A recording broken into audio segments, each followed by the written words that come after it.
লোকসভা ভোটে তৃণমূল কংগ্রেস হুগলিতে অভিনেত্রী রচনা বন্দ্যোপাধ্যায়কে প্রার্থী করায় দিদি নাম্বার ওয়ানে শুধু মমতা ব্যানার্জিকেই নয়, ক্ষমতা থাকলে ভোট হওয়ার পরের এপিসোডে সন্দেশখালীর দিদি মা বোনেদের এনে তাদের কান্না মমতা বন্দ্যোপাধ্যায়কে শোনানোর জন্য জানালেন সিপিএম নেতা শতরূপ ঘোষ। শুধু তাই নয়, দিদি নাম্বার ওয়ানে মুখ্যমন্ত্রী মমতা বন্দ্যোপাধ্যায় যাওয়ার কারণে দুই দিদিকে নিয়ে কটাক্ষ করলেন সিপিএম এর রাজ্য কমিটির সদস্য শতরূপ ঘোষ। কংগ্রেস ওখানে জনগর্জন সভা করছে, প্রার্থী ঘোষণা করছে, ভালো কথা। লোকসভা ভোট এসে সবাই প্রার্থী ঘোষণা করবে, দু একদিনের মধ্যে আমাদেরও প্রার্থীর নাম ঘোষণা হবে। কিন্তু দেখছিলাম এই হুগলি কেন্দ্রের জন্য কদিন ধরেই কাগজে বেরোচ্ছিল উনি প্রার্থী ঘোষণা করেছেন রচনা বন্দ্যোপাধ্যায়। একসময় খুব নিয়মিত অভিনয় করতেন, যাই হোক খুব জনপ্রিয় অভিনেত্রী, ওনার নাম।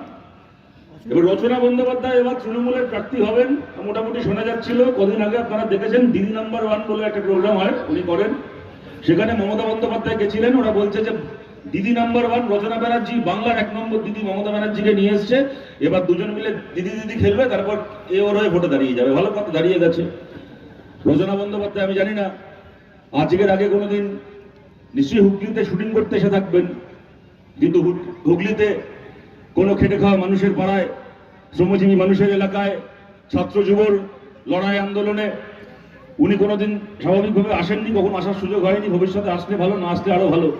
কিন্তু আপনাদেরকে অনুরোধ করছি, যখন উনি এখানে প্রচার করতে আসবেন, জনগর্জন সভা থেকে ওনার নাম ঘোষণা করেছেন মমতা বন্দ্যোপাধ্যায় হুগলির জন্য, ওনাকে জিজ্ঞেস করবেন আপনি দিদি নাম্বার ওয়ান করেন, মমতা বন্দ্যোপাধ্যায়কে নিয়ে গিয়ে দিদি নাম্বার ওয়ান করেছেন, ওনাকে বাংলার দিদি বলে দেখিয়ে আপনার ক্ষমতা থাকলে রচনা ব্যানার্জি হুগলিতে ভোট শেষ হয়ে যাওয়ার পরে যখন আবার দিতে ফিরে যাবেন দিদি নাম্বার ওয়ান করতে, দিদি নাম্বার ওয়ানের পরের এপিসোডে সন্দেশখালী দিদিদেরকে নিয়ে আসবেন, সন্দেশখালীর মা বোনেদেরকে নিয়ে আসবেন, তাদের কথা শুনবেন, তাদের কান্না শুনবেন।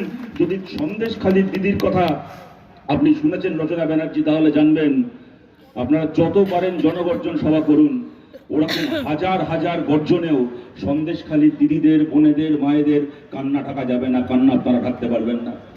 এই হুগলি এলাকায় আমরা কি চেয়েছিলাম? কমরেড বুদ্ধদেব ভট্টাচার্য মুখ্যমন্ত্রী ছিলেন, সামনে কতগুলো তৃণমূলের নেতাগুলোকে দেখবেন, গ্রামে গ্রামে একটা পার্থ চ্যাটার্জির কথা হচ্ছিল, পার্থ চ্যাটার্জি জেলে বসে আছে, একটা মানিক ভট্টার জেলে বসে আছে। কিন্তু বলুন তো, পার্থ মানিক বাংলা একটা আছে?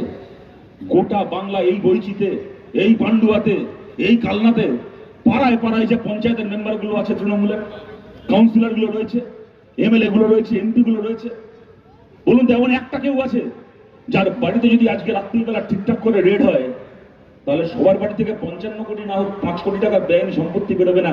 একটা লোক দেখাতে পারবেন তৃণমূলের? এটা চেহারা দেখেছেন?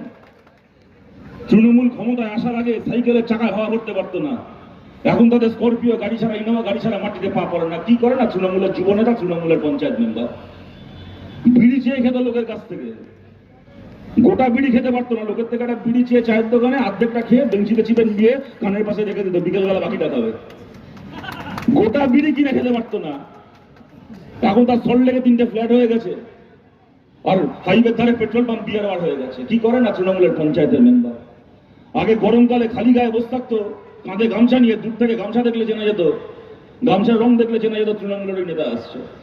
আর মামাটি মানুষ করে এখন এমন মাল কামিয়েছে, এখন গরমকালে আসবে দেখবেন পঞ্চায়েতের মেম্বার হওয়ার পরে, কাউন্সিলর হওয়ার পরে, এখন আর কাঁধে গামছা দেখবেন না, এখন 2 কিলোমিটার দূর থেকে দেখবেন গলায় দেখবেন কুত্তার বকলেসের মতো না সোনার চেন ঝুলছে, দেখলে চিনতে পারবেন তৃণমূলের পঞ্চায়েতের মেম্বার আসছে।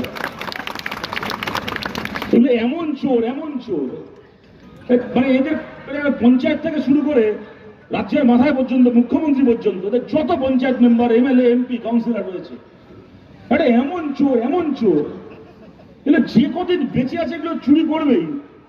এগুলো দেখবেন মরে ভূত হয়ে গেলে শ্মশানের কাঠ চুরি করে পয়সা কামাবে, তখন চুরি করা বন্ধ করবে না। কিন্তু লাভটা কি আছে বলুন তো? এদের এই চুরির বিরুদ্ধে গালাগাল দিয়ে, চুরি করে এরা জীবনে গালাগাল খেয়ে এরা জীবনে চুরি করা বন্ধ করবে। এদেরকে যদি তাড়ানো না গেছে, আজকে বিজেপির কাছে কোন সুযোগটা ছিল না বলুন? ওদের হাতে সিবিআই আছে, ইডি আছে, ইনকাম ট্যাক্স ডিপার্টমেন্ট আছে, কেন্দ্রের সরকার রয়েছে, রাজ্যে 77 জন এমএলএ আছে, 18 জন এমপি আছে, ওদের কাছে কোন সুযোগটা ছিল না? এত সুযোগ থাকার পরেও, এত প্রমাণ থাকার পরেও ওরা কি করেছে আপনারা দেখেছেন। চাইলে আসল মাথাগুলোকে ধরা যেত না? দেবুদা বলছিল কদিন আগে, মমতা ব্যানার্জি বলেছেন ওনাকে নাকি জেলে ঢোকালে উনি নাকি জেল ফুটো করে বেরিয়ে আসবেন। আরে মমতা ব্যানার্জি, আপনাকে বলছি, আপনাকে কষ্ট করে জেল ফুটো করে বেরোতে হবে না। জেলে গিয়ে আপনি যদি নিজের লেখা কয়েকটা কবিতা পড়ে শোনান, জেলের বাকি কয়েকদিনেই আপনাকে জেল থেকে বার করে দেবে।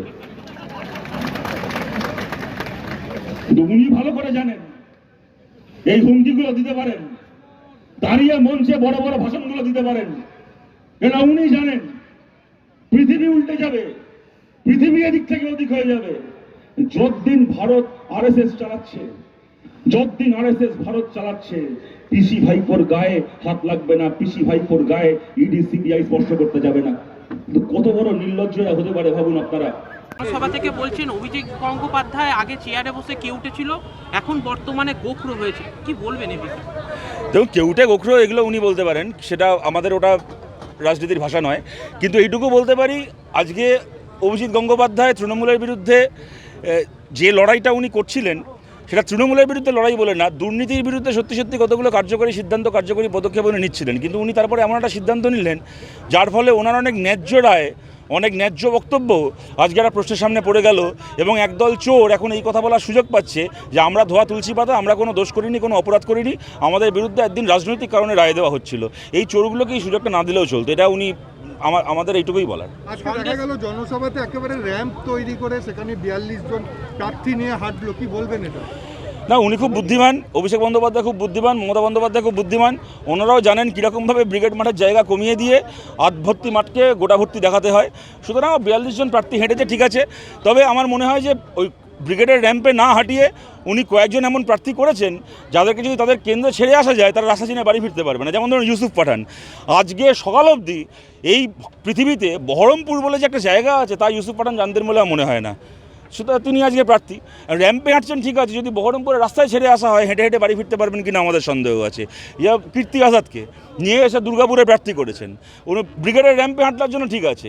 দুর্গাপুরের রাস্তায় ছেড়ে দিলে উনি হেঁটে তৃণমূলের পার্টি অফিস পর্যন্ত চিনে যেতে পারবেন না। সুতরাং আমার মনে হয় যে র্যাম্পে না হাঁটিয়ে আপনার প্রার্থীগুলোকে একটুখানি এলাকার হাটে বাজারে একটু হাঁটানো প্র্যাকটিস করুন, যাতে অন্তত এলাকাটাকে চিনতে পারে। দেখা গেল এবার দেবাংশু প্রার্থী হয়েছে, কোনো শুভেচ্ছা বার্তা দেবেন নাকি? আমাদের কাছে প্রশ্ন তো দেবাংশুর না, তৃণমূলের 42টা সিটে 42 জন প্রার্থী আছে, তৃণমূলকে শুভেচ্ছা বার্তা দিতে যাবো কেন? আমরা তো চাই 42 জনই হারুক। দেখুন, এইটুকু বলতে পারি, প্রশ্নটা আজকে এটা কোনো ব্যক্তিগত দেবাংশুর বা কারোর প্রশ্ন না। তৃণমূল কংগ্রেস আজ যে 42 জন প্রার্থীর নাম ঘোষণা করেছে, তার মধ্যে এরকম 7 জন রয়েছেন যারা কিনা আজ থেকে কয়েকদিন আগে পর্যন্ত বিজেপি করতেন। যেমন আমার প্রার্থী তালিকায় এরকমও কয়েকজন রয়েছেন যারা কিনা বিজেপির বিরুদ্ধে গত কয়েক বছর ধরে লড়াইও করে আসছে, যেমন দেবাংশু বা আরও কয়েকজন। তো আমার মনে হয় যে বিজেপির বিরুদ্ধে এই লড়াই করে আসা দেবাংশুর মতো প্রার্থীদেরকেই উত্তর দিতে হবে, যার থেকে 7 দিন আগেও বাংলায় গেরুয়া ঝড় চাইছিলেন যে মুকুটমণি অধিকারী, তার সঙ্গে একসঙ্গে র্যাম্পে ক্যাটওয়াক করতে কেমন লাগছে এদের।